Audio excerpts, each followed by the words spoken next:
तकबीर में कलमा में नमाज़ों में अदा में,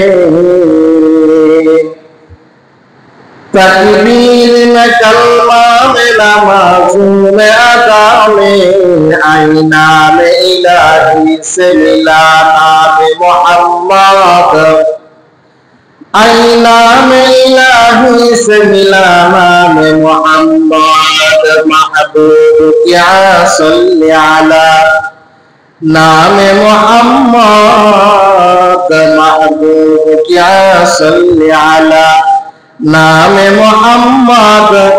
आँखों के सिया दिल के सिला नाम मोहम्मद,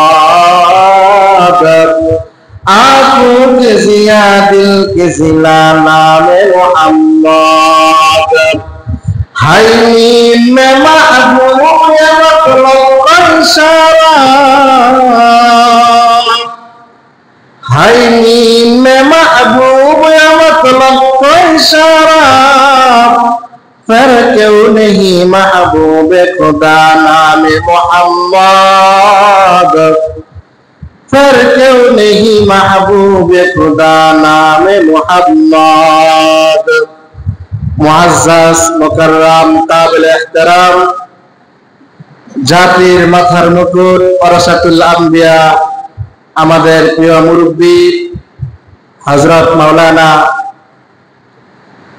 আব্দুল লতিফ সাহেব দামাত বরকাতুহুম আমাদের মাঝে উপস্থিত, সম্মানিত মুরব্বিয়ানে ইজাম, মহান আল্লাহ রাব্বুল আলামিনের দরবারে অসংখ্য অগণিত শুকরিয়া আদায় করি যে মহান রব্বুল আলামিন ফিতনা ফাসাদের জমানায় দুনিয়ার সমস্ত ঝামেলা থেকে ফারেক করে মহান আল্লাহ রব্বুল আলামিনের মহান হুকুম পবিত্র জুমার সালাত আদায় করার জন্য আমাদেরকে মসজিদের মধ্যে নিয়ে আসছেন।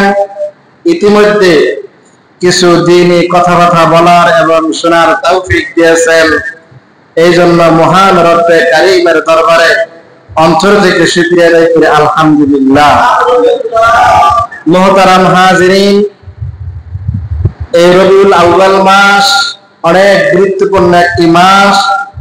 এই মাসেই সাইয়্যিদুল মুরসালিন, খাতামান নাবিয়্যিন, আশরাফ আম্বিয়া, সাইয়্যিদুল ইমাম, সাইয়্যিদুল বাশার, সমস্ত জগতের নবী, নবী কুলের নবী, সাইয়্যিদুল ইমাম জনাবে মুহাম্মদুর রাসূলুল্লাহ সাল্লাল্লাহু আলাইহি সাল্লাতু ওয়াস সালাম এই মাসে জন্ম লাভ করেছিলেন। জোরে বলেন আল্লাহু আকবার।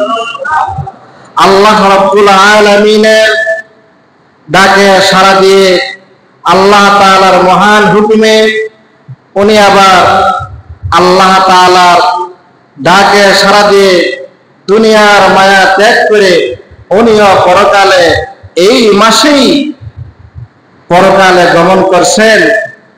গত 2 থেকে 3 সপ্তাহ লম্বা চূড়া আলোচনা হয়েছে রাসূল আকরাম সাল্লাল্লাহু আলাইহি সাল্লাতু ওয়াস সালামের জন্মের পূর্বে থেকে আমরা অনেক দূর লম্বা চূড়া আলোচনা করলাম। আমরা এই আলোচনা যে সমস্ত আলোচনা করলাম এই সমস্ত আলোচনার নাম হলো মিলাদ, অর্থাৎ রাসূল আকরাম সাল্লাল্লাহু আলাইহি সাল্লাতু ওয়াস সালামের জন্মের আলোচনা।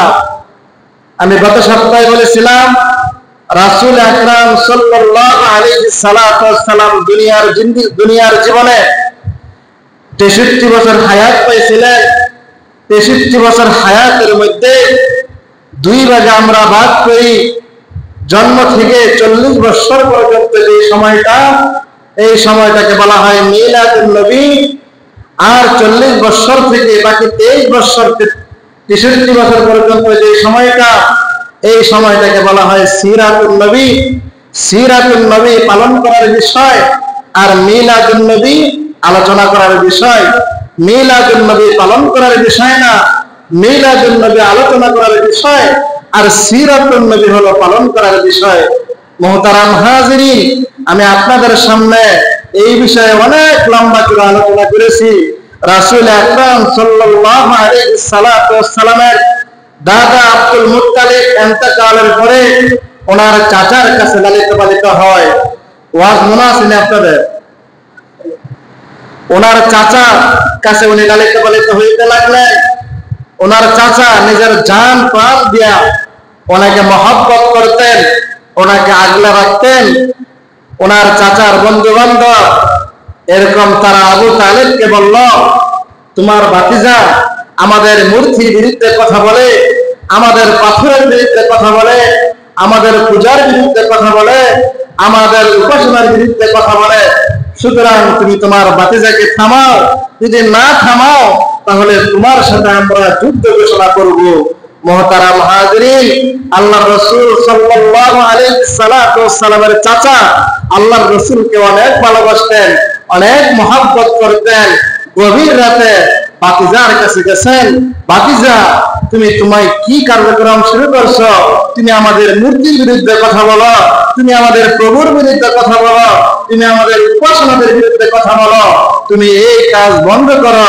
ভাতিজা এবার চাচাকে ডাক দিয়া বলে, চাচা আপনি যদি আমার এক হাতে একটা চাঁদ আইনা দেন, আরেক হাতে চন্দ্রটা আইনা দেন, আপনি আমার এক হাতে চাঁদ আইনে দিতে পারেন, আরেক হাতে চন্দ্রটা আইনে দিতে পারেন, কিন্তু আমি আমার কার্যক্রম থেকে বিন্দু থেকে চুল পরিমাণ আমি পিছপা হব না। জোরে বলেন আল্লাহু আকবার। ভাইরা আমার, রাসূল আকরাম সাল্লাল্লাহু আলাইহি সাল্লাম যখন ওনার চাচাকে এই কথা বলে দিলেন, চাচা ডাক দিয়ে বললেন, মুহাম্মদ তুমি তোমার কার্যক্রম চালায়া যাও, তুমি তোমার যে কাজ নিয়া যে কাজ তুমি চালাইতেছো চালাই যাও, কোনো সমস্যা নাই। সিরাতের কিতাব প্রমাণ করে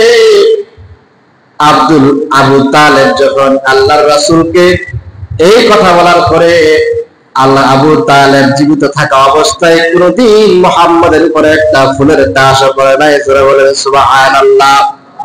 ভাইরা আমার, এই দীর্ঘ লম্বা আলোচনার দ্বারা আমাদের বুঝতে হবে নবী আলাইহিস সালাতু ওয়াস সালামের মিলাদুন নবী পালন করার বিষয় নয়, আলোচনা করার বিষয়। আর মিলাদুন নবী মানবেন, সিরাতুন নবী মানবেন না, এটা আপনার কোনো ফায়দা হবে না। যে মনে ফায়দা হয় নাই, রাসূলুল্লাহর চাচা আবু তালেবের তেমন ফায়দা হয় নাই। আবু তালেব মৃত্যুর শয্যায় যখন সজ্জিত, রাসূল আমার আবু তালেবের কানে কানে গিয়া বারবার বলছেন, ও চাচা আপনি তো মৃত্যুর পরে জাহান্নামী হবেন, আপনি মৃত্যুর পরে জাহান্নামের অধিবাসী হবেন। আপনার ভাতিজা বিশ্ব নবী, আপনার ভাতিজা মুহাম্মদ সমস্ত উম্মতদেরকে নিয়ে জান্নাতে প্রবেশ করবে, আর আপনার ভাতিজার আপন চাচা হয়ে আপনি জাহান্নামে যাবেন। এটা কিভাবে সম্ভব? ভাইরা আমার, ইতিহাস প্রমাণ করে আল্লাহর রাসূল ওনার কানে কানে দিয়া বারবার বলে, চাচা আপনি শুধু একবার বলেন লা ইলাহা ইল্লাল্লাহ মুহাম্মাদুর রাসূলুল্লাহ। এই কথা চাচা শুনিয়া এবার ডাক দিয়ে বলে, ভাতিজা তুমি আমার ডান দিকে বাম দিকে দেখো, মক্কার সম্ভ্রান্ত মানুষগুলো বসে আছে। তারা বলে, ও আবু তালেব তুমি মৃত্যুর শয্যায় সজ্জিত হইয়া বাপ দাদার ধর্মের মধ্যে চুনকালি মাখবে, এটা কিভাবে সম্ভব?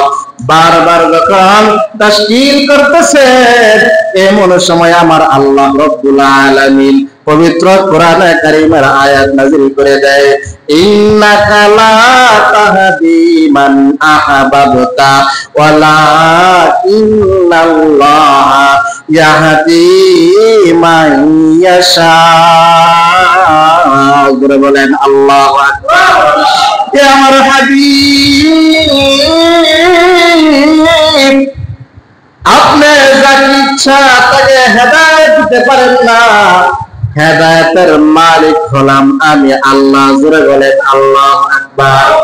হেদায়েতের মালিক কে? জোরে বলেন। আমাদের হায়াতের মালিক কে? আমাদের মওতের মালিক কে? আমাদেরকে পালনওয়ালা কে? আমাদের হায়াতের মালিক হলেন আমার আল্লাহ, আমার মৌতের মালিক হলেন আমার আল্লাহ, আমাকে খাওয়ানো হলেন আমার আল্লাহ, আমাকে পালনাওয়ালা হলেন আমার আল্লাহ। সেই আল্লাহ রাব্বুল আলামিন পয়গম্বরকে ডাক দিয়া বলেন, ইন্নাকা লা তাহদি মান আহবাবতা ওয়ালাকিন্নাল্লাহা ইয়াহদি মান ইয়াশা। ও পয়গম্বর, হেদায়েতের মালিক হলাম আমি আল্লাহ, আপনি হেদায়েতের মালিক নয়, সুতরাং এখানে কোনো কাজ হবে না। এই আবু তালিবকে তাফসীরের কিতাবের মধ্যে পাওয়া যায় রাসূলুল্লাহ সাল্লাল্লাহু আলাইহি সাল্লাতু ওয়াস সালামের মিলাদুন নবী মানছে, সিরাতুন নবী মানে নাই। সে কালেমা না পড়া দুনিয়া থেকে বিদায় নিলেন, জাহান্নামের আসামি হইয়া জাহান্নামের মধ্যে তার বসবাস বর্তমানে সে করতেছে। তাফসীরের কিতাবের মধ্যে পাওয়া যায় জাহান্নামের সবচাইতে নিম্নমানের, সবচাইতে জাহান্নামের মধ্যে সবচাইতে আরামদায়ক একটা শাস্তি আবু তালেবকে দেওয়া হয়েছে। সেই শাস্তিটা হলো আবু তালেবকে এক জোড়া আগুনের খড়ম পরানো হয়েছে। এই আগুনের খড়ম সবচাইতে নিম্নমানের আযাব, এর চাইতে নিম্নমানের আযাব জাহান্নামের মধ্যে আর নাই। তাফসীরের কিতাবের মধ্যে পাওয়া যায় আবু তালেবকে জিজ্ঞাসা করা হয়েছে, ও আবু তালেব, তোমাকে যে জাহান্নামের সবচাইতে নিম্নমানের আযাব দেওয়া হয়েছে, এটা তোমার কাছে কিরকম মনে হয়? আবু তালেব ডাক দিয়া বলে, আমার কাছে মনে হয় এর চাইতে কঠিন শাস্তি আর জাহান্নামের মধ্যে নাই। মুহতারাম হাজিরিন, উনি রাসূলুল্লাহ সাল্লাল্লাহু আলাইহি সাল্লাতু ওয়াস সালামকে অনেক মহব্বত করছেন, জীবন দিয়ে ভালোবাসতেন, কিন্তু মিলাদুন নবী মানছেন, সিরাতুন নবী মানে নাই। সিরাতুন নবী যদি মানতে যায় তাহলে মুহাম্মদের ধর্ম গ্রহণ করতে হবে, আর মুহাম্মদের ধর্মটা যখনই গ্রহণ করবে তখন তার উপরে জেল জুলুম চলে আসবে, নির্যাতন চলে আসবে। যেমন ওই জেল জুলুম আসছিল হযরত বেলাল রাদিয়াল্লাহু তাআলা আনহুর উপরে, হযরত সুমাইয়া রাদিয়াল্লাহু তাআলা আনহার উপরে, সুমাইয়ার সন্তান হযরত আম্মার রাদিয়াল্লাহু তাআলা আনহুর উপরে। মুহতারাম হাজিরিন, এই জন্য বাংলাদেশে দেখবেন কিছু আশিক রাসূল আছে, তারা ঈদে মিলাদুন নবী পালন করে, সিরাতুন নবী পালন করে না। মুহতারাম হাজিরিন, আমি আপনাদেরকে ব্যাখ্যা দিয়া অনেকবার বুঝাইতে চাইছি, যারা ঈদে মিলাদুন নবী পালন করে, রাসূল আকরাম সাল্লাল্লাহু আলাইহি সাল্লাতু ওয়াস সালামের জন্ম নিয়ে কয়েকটা ইখতিলাফ আছে। কেউ কেউ বলেন রবিউল আউয়াল মাসের 8 তারিখ, কেউ বলেন 9 তারিখ, কেউ বলেন 12 তারিখ। প্রসিদ্ধ মত অনুযায়ী রাসূল আকরাম সাল্লাল্লাহু আলাইহি সাল্লাতু ওয়াস সালাম রবিউল আউয়াল মাসের 12 তারিখে জন্ম লাভ করছে, রবিউল আউয়াল মাসের 12 তারিখে মৃত্যুবরণ করছে। কিন্তু বাংলাদেশের আলেম নামের কিছু শয়তান, নামদারি কিছু কুলাঙ্গার, তারা ঈদে মিলাদুন নবী নামে পালন করে। তারা বুঝাইতে চায় নবীর আগমনে আমরা খুশি। আমি তো বারবার এই কথা বলি, ভাই আপনি ঈদে মিলাদুন নবী পালন করেন, আমাদের কোনো সমস্যা নাই। আমাদের সমস্যা হইল রাসূল আকরাম সাল্লাল্লাহু আলাইহি সাল্লাতু ওয়াস সালাম যেই দিনে জন্ম লাভ করছে ওই দিনেই মৃত্যুবরণ করছে। সুতরাং রাসূল আকরাম সাল্লাল্লাহু আলাইহি সাল্লাতু ওয়াস সালামের যে সমস্ত সত্যিকারের আশিক যদি হয়ে থাকে, এই দিনে কোনদিন ঈদে মিলাদুন নবী পালন করতে পারে না। বরং যদি সত্যিকারের আশিক হয়, সত্যিকারের এরকম ভাবে ভালোবাসা হয়, তাহলে সে সিরাতুন নবী পালন করবে। কারণ নবীজি এই দিনে জন্ম লাভ করছে। যারা ঈদে মিলাদুন নবী পালন করে তারা রাসূলুল্লাহর আশিক নয়, তারা আশিক নামের শয়তান। ঘুরে বলেন ঠিক কিনা? মুহতারাম হাজিরিন, রাসূল আকরাম সাল্লাল্লাহু আলাইহি সাল্লাতু ওয়াস সালামের সিরাত আমাদেরকে আঁকড়ে ধরতে হবে, সিরাতকে বুঝতে হবে, সিরাতকে মানতে হবে। সিরাত যদি আপনি বুঝতে চান আর সিরাত যদি মানতে চান, সিরাত যদি পালন করতে চান তাহলে আপনার উপরে জুলুম আসবে, আপনার উপরে নির্যাতন আসবে, আপনি বিপদের সম্মুখীন হবেন সমাজের কাছে, দেশের কাছে, দশের কাছে। তারপরও রাসূল আকরাম সাল্লাল্লাহু আলাইহি ওয়াসাল্লামের সিরাত আমাদের মানতেই হবে। যারা বলেন ঠিক কিনা?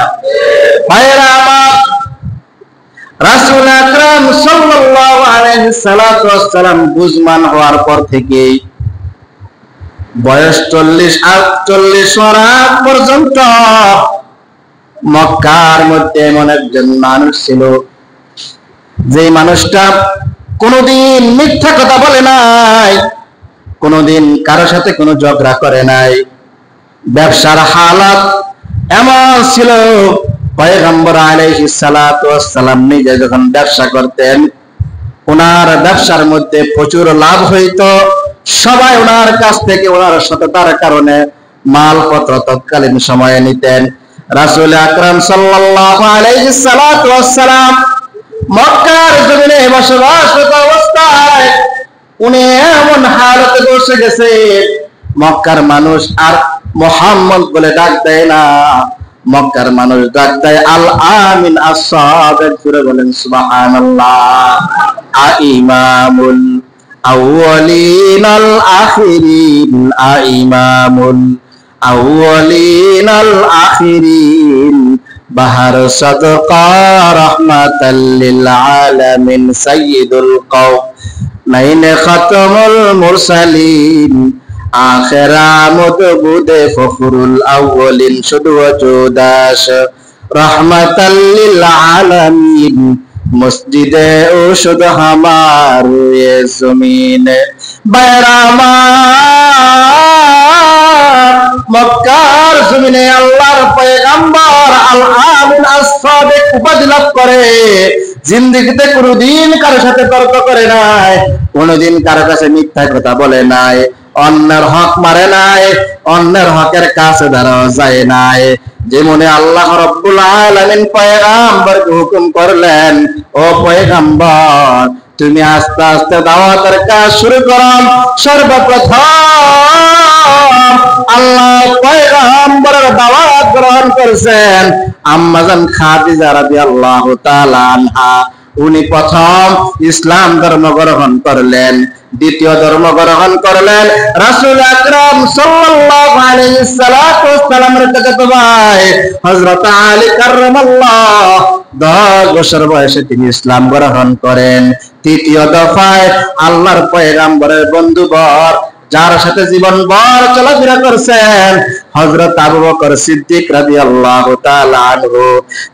তিনজন মুসলমান হওয়ার পরে আল্লাহ রাব্বুল আলামিন পয়গম্বরকে ডাক দিয়া বলেন, ও পয়গম্বর অমুক পাহাড়ের চূড়ায় উঠিয়া আপনি আপনার গোত্রদেরকে প্রকাশ্যভাবে আপনি দাওয়াতের কাজ শুরু করেন। জোরে বলেন আল্লাহু আকবার।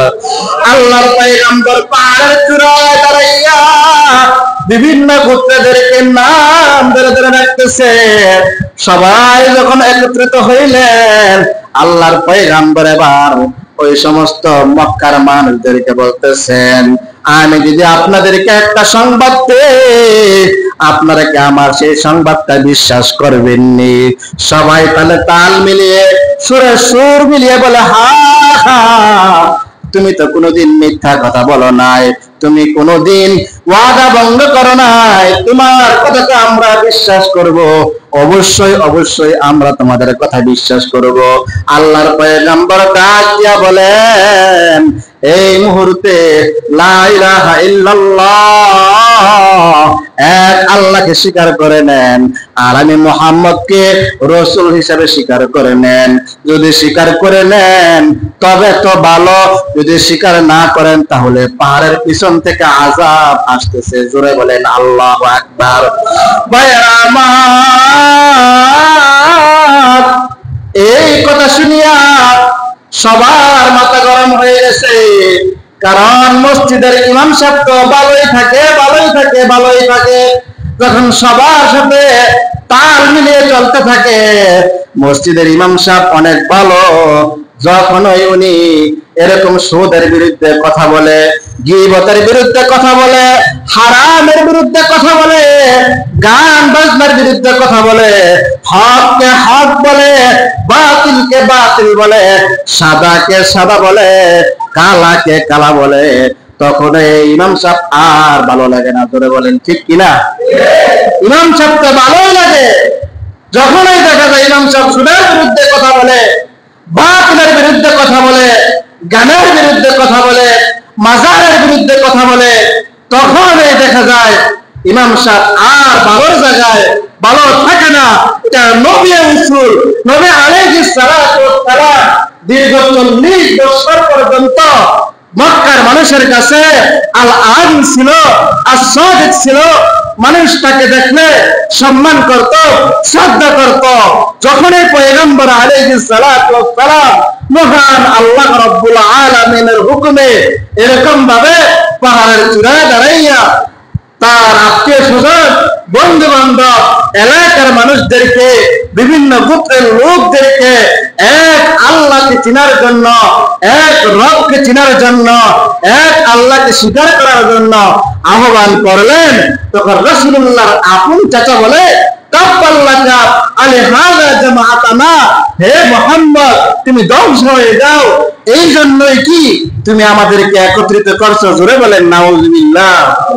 মুহতারাম হাজিরিন, সারা বাংলাদেশে অসংখ্য অগণিত এমন মাজার আছে যেই মাজারের মধ্যে দেহ ব্যবসা হয়, গাঁজা বিক্রি হয়, অনৈতিক কার্যকলাপ হয়।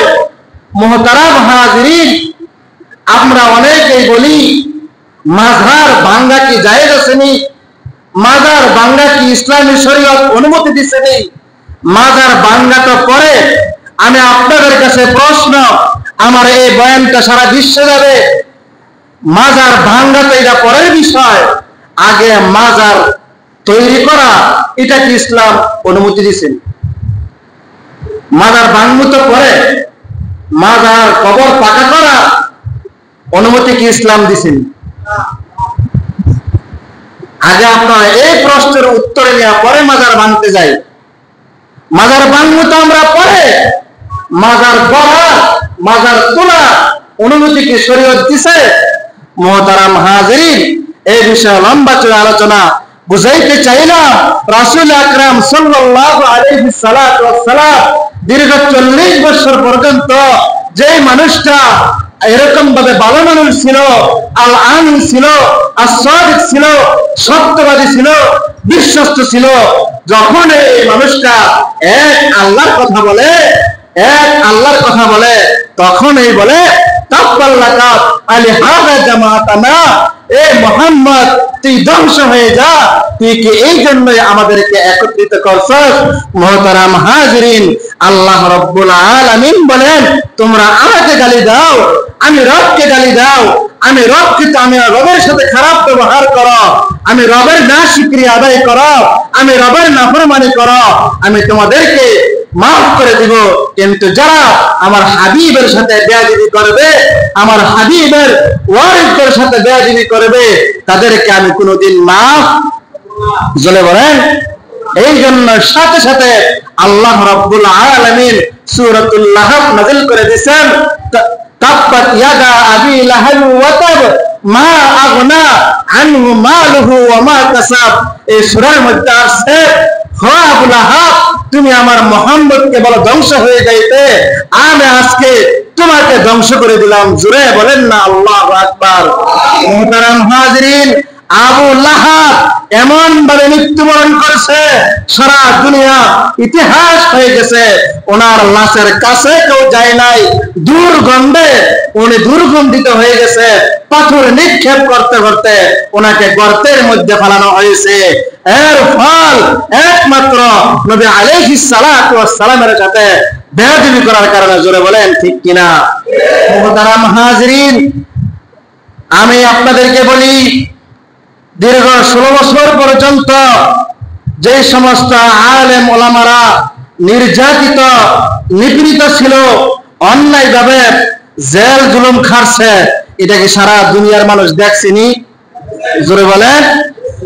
আমাদের বাংলাদেশে একজন প্রখ্যাত আলেমে দ্বীন, নামটা বলি আপনারা সবাই চিনবেন, ওনার নাম হলো ফরিদউদ্দিন আল মাসউদ। উনি একজন বিশাল বড় আলেম, উনি অনেক বড় মুহাদ্দিস, শোলাকিয়া ঈদগাহ ময়দানের ইমাম, উনি জগৎ বিখ্যাত আলেমে দ্বীন। উনি বড় আলেম, উনি বড় মুহাদ্দিস, উনি সাইফুল হাদিস, উনি হক্কানি আলেম, এটা আমরা মানি। এটা মানতে কোনো সমস্যা আছে? জোরে বলেন। যতদূর শুনেছি উনি তাহাজ্জুদ গুজার, উনি যেহেতু একজন আলেম, কিন্তু দীর্ঘ 12 থেকে 13 বছর আগে শাহবাগে জাগরণ মঞ্চে এই দালাল ফরিদউদ্দিন আল মাসউদ সরকারের সাথে তাল মিলিয়ে বাংলাদেশের শীর্ষস্থানীয় উলামায়ে কেরামের তালিকা করে আল্লামা দেলার হোসেন সাইদি রহমতুল্লাহ আলাইহির ফাঁসি কার্যকর করার জন্য উনিও নাস্তিকদের সাথে একমত হয়েছে। উনি নাস্তিকদের সাথে। এই স্বৈরাচার শাসকের 5 গোলাম ছিলেন উনি। সারা জগতের মানুষ জানে।